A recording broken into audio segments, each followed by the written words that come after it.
Hello, and welcome to the Inspire and Ignite series with Safe States Alliance. At the beginning of each month, we release Inspire Learning, a pre-recorded webinar from experts in the field you can watch at any time. And later in the month, we host the Ignite Conversation, a live discussion where you have the opportunity to ask questions and share experiences from your work. This month's topic is Indigenous social determinants of health. Once you've watched the video, be sure to share your feedback and any questions using the survey QR code, and register for the Ignite conversation on May 20th. See you soon.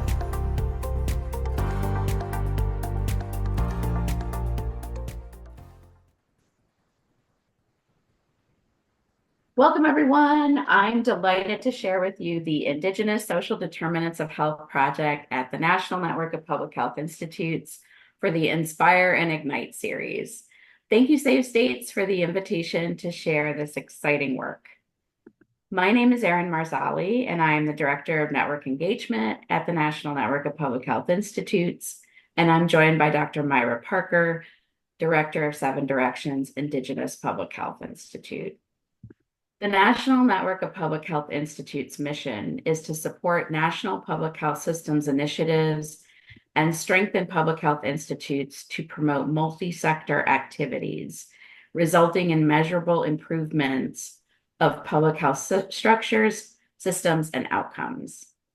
Public health institutes are nonprofit organizations dedicated to advancing public health practice and making systematic improvements in population health. NMPHI currently has 50 members in 38 states, plus DC, Puerto Rico, and Indian country, representing 12,000 subject matter experts. NMPHI supported the development of Seven Directions as the first public health institute dedicated to Indigenous health and wellness. NMPHI has worked in partnership with CDC for many years to test new public health interventions and scale up successful projects. Some of the pilot projects have included health systems transformation, health impact assessments, and addressing adverse childhood experiences. Seven Directions has been a leader in our network for partnership with tribal communities over the past 6 years. We partnered with CDC to implement several projects, including opioid overdose prevention, Indigenous Public Health Leaders Program, and the Indigenous Evaluation Toolkit. This project is part of that exciting partnership, and now I'll turn it over to Dr. Parker. Thank you so much, Erin. It's so exciting to be able to talk about this project now that it's kind of reached its culmination in this training. So today I'm going to go ahead and share a little bit about what the Indigenous Social Determinants of Health training looks like and provide an introduction and also an overview of what we've been working on over the last several years with Erin and the other folks at the National Network of Public Health Institutes, as well as the CDC's support. So the purpose of this training that we put together is to provide tribal and urban Indian public health departments with approaches to develop and apply a health framework that's tailored to the issues and contexts and cultures that are represented within their own communities. There's several folks who have been working on this project over the last several years. Myself, I'm Mandan Antaratsa. I'm the director of Seven Directions, and I'm also an associate professor in the Department of Psychiatry and Behavioral Sciences at the University of Washington School of Medicine.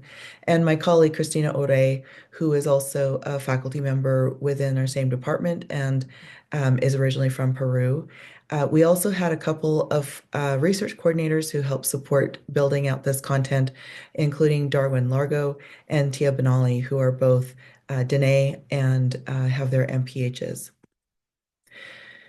I'll tell you a little bit about Seven Directions. Our vision is for all Indigenous people to live long and healthy lives for generations to come. And our mission is to advance American Indian, Alaska Native, and Indigenous peoples' health and wellness by honoring and acting within Indigenous knowledge, sovereignty, and self-determination, by honoring ways of knowing and being able to strengthen tribal, public, and urban Indian health systems by cultivating innovation, creativity, and collaborations. This was quite an extensive timeline in order to bring this content forward. In 2019 through 2020, we completed a literature review and environmental scan examining Indigenous social determinants of health in the public health literature and began to build out some of the content from those summaries.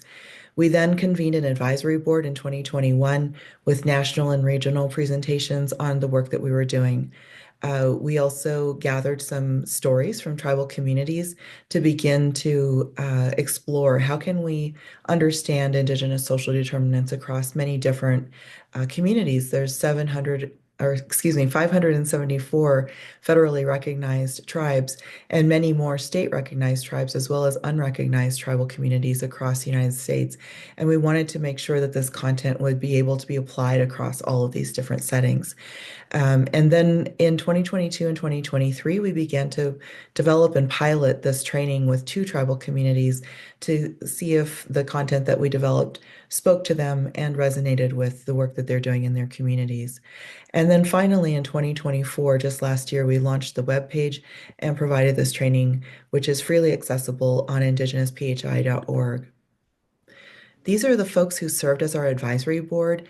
Dr. Stephanie Russo-Carroll, who's based at the University of Arizona, Ilima Ho Lastimosa, who is a Native Hawaiian community coordinator, Felicia Mitchell, who is also a faculty member at the Arizona State University, and Lydia Jennings, who also provided quite a bit of feedback.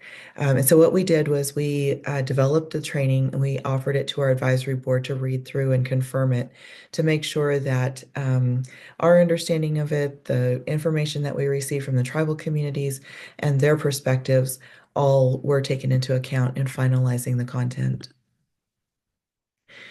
We really wanted to build in a community and strengths-based approach to develop the training. And so we launched this initiative in 2022 called Our Stories, Our Journeys. And we identified several tribal communities and asked if they would be willing to participate in some discussions through an approach called story work, and used an adapted River of Life activity to document the content that they were describing as they discussed health and well-being within their particular communities. We then took those transcripts. This is an example of one of the outcomes from these discussions, and we shared it with an artist, a graphic note taker, who was able to then illustrate the discussions that occurred within these different convenings. Some of them were in person, some were virtual. We completed 4. That's how much we had time for and resources to complete. It was so amazing and we learned so much. It would be wonderful to complete more and to continue to confirm the content. And I hope that that might be something that we can do in the future. This is another example of some of the artistry that was generated through another community convening. This was through my own home community at Fort Berthold in May of 2022. And some of the common themes that came out of this was the importance of environmental health issues that are unique to particularly Indigenous communities, such as seeing the ground as holy and identifying certain traditional foods as core supports for providing cultural connectedness and the connectedness between families and communities. This is another illustration from the Pascua Yaqui community where, again, that kind of understanding of being able to heal from the connection to the land, to the water, to all of our surroundings is a core element of Indigenous communities' health and well-being. And finally, this is from a Midwest convening from tribal college participants.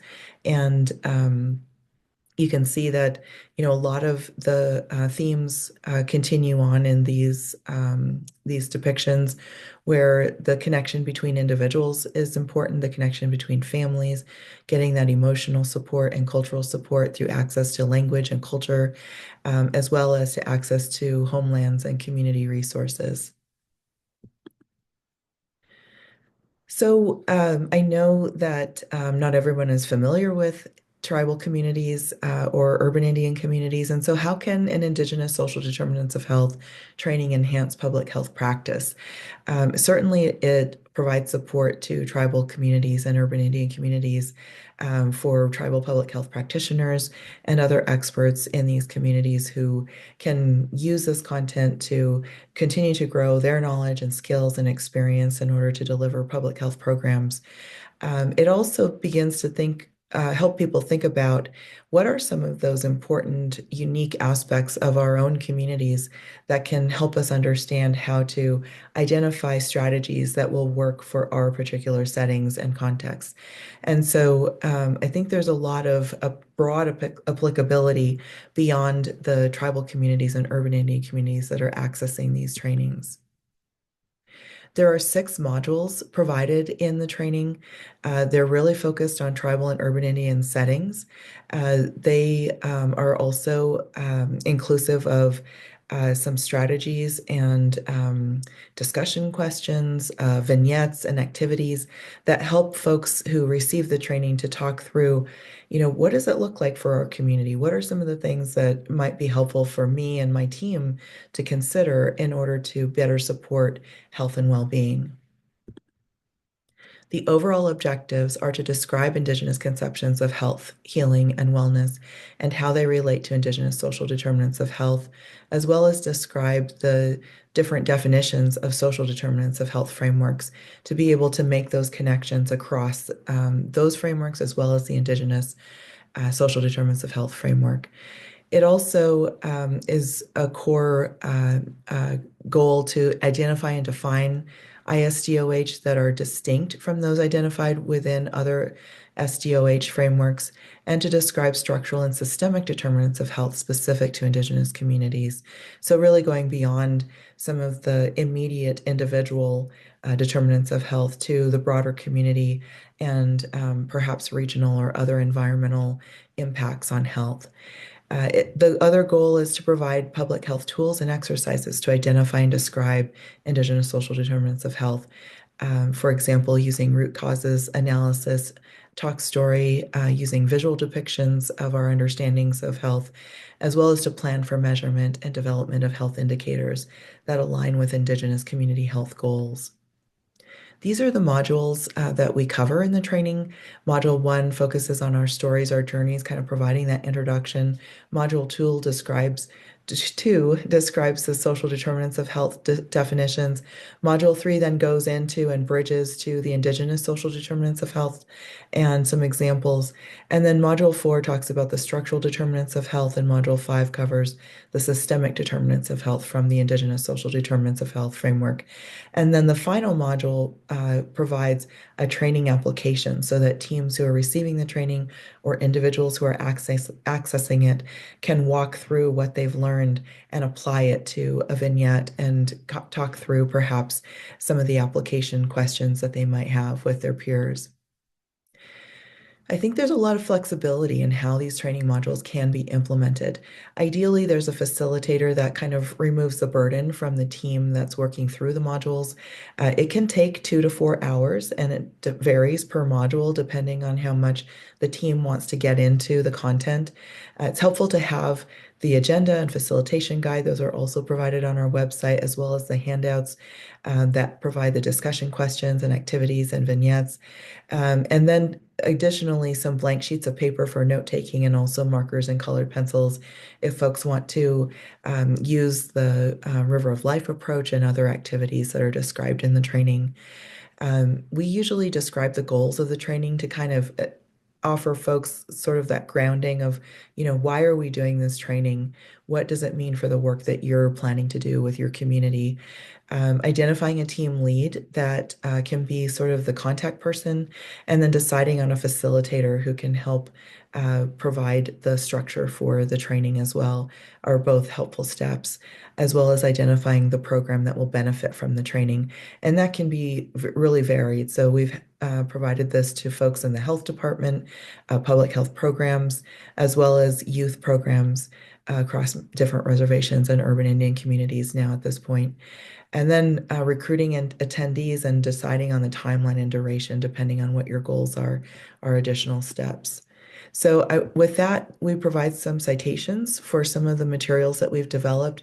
And I want to go ahead and just thank you for taking the time to take part in this session, and really are looking forward to the upcoming session at the end of May to talk about this in more detail.